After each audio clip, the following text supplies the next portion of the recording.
Assalamualaikum warahmatullahi wabarakatuh. Perkenalkan, nama saya Nurresi Papoja, Prodi PGSD 4B di Universitas Muhammadiyah Tasikmalaya. Di sini saya akan menjelaskan tentang dakwah bilhal melalui pengembangan dan penerapan ipteks. A. Setiap muslim adalah dai. Ketika seseorang menuntut ilmu dan memiliki pengetahuan, saat itu pula ia memiliki kewajiban untuk menyebarluaskan ilmu yang dimilikinya tersebut.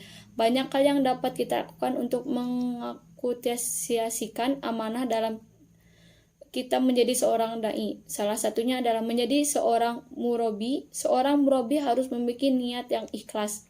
Ikhlas karena Allah Subhanahu wa taala semesta membangun jauh-jauh tendensi untuk mencari popularitas atau pujian, apalagi niatnya adalah untuk mencari pengikut yang banyak.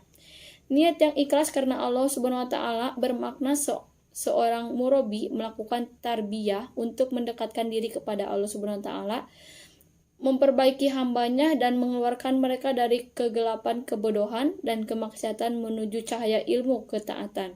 Niat yang ikhlas juga akan mengiring seseorang murabi melahirkan dakwahnya dari dasar kecintaan kepada Allah dan untuk agamanya, serta kecintaan kepada kebaikan untuk semua manusia.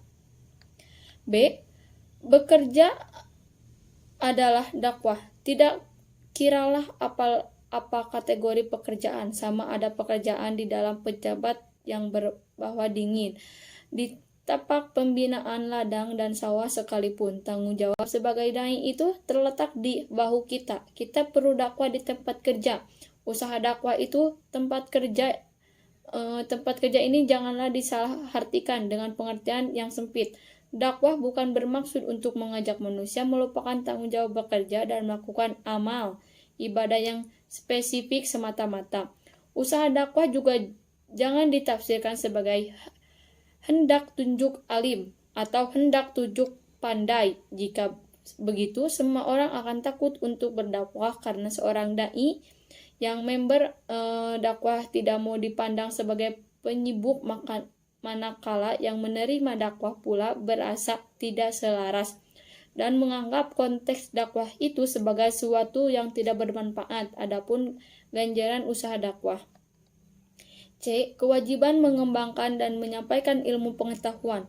Menurut ilmu adalah suatu usaha yang dilakukan oleh seseorang untuk merubah tingkah laku perilaku ke arah yang lebih baik. Karena pada dasarnya ilmu menunjukkan jalan menuju kebenaran dan meninggalkan kebodohan. Menuntut ilmu merupakan ibadah sebagaimana sabda Nabi Muhammad SAW yang artinya menuntut ilmu diwajibkan atas orang Islam, laki-laki dan perempuan. Dengan demikian, perintah menuntut ilmu tidak dibedakan antara laki-laki dan perempuan. Hal yang paling diharapkan dari menuntut ilmu ialah terjadinya perubahan pada diri individu ke arah yang lebih baik, yaitu perubahan tingkah laku, sikap, dan perubahan aspek lain yang ada pada setiap individu. D. Al-Quran dan Hadis. Quran surat Al-Mujadalah ayat 11 yang artinya, niscaya Allah akan meninggikan beberapa derajat orang-orang yang beriman di antaramu dan orang-orang yang diberi ilmu pengetahuan beberapa derajat. Hadis riwayat Ibnu Majah yang artinya menuntut ilmu wajib atas setiap muslim, baik muslimin maupun muslimah. Sekian penjelasan dari saya. Mohon maaf bila banyak kesalahan. Wassalamualaikum warahmatullahi wabarakatuh.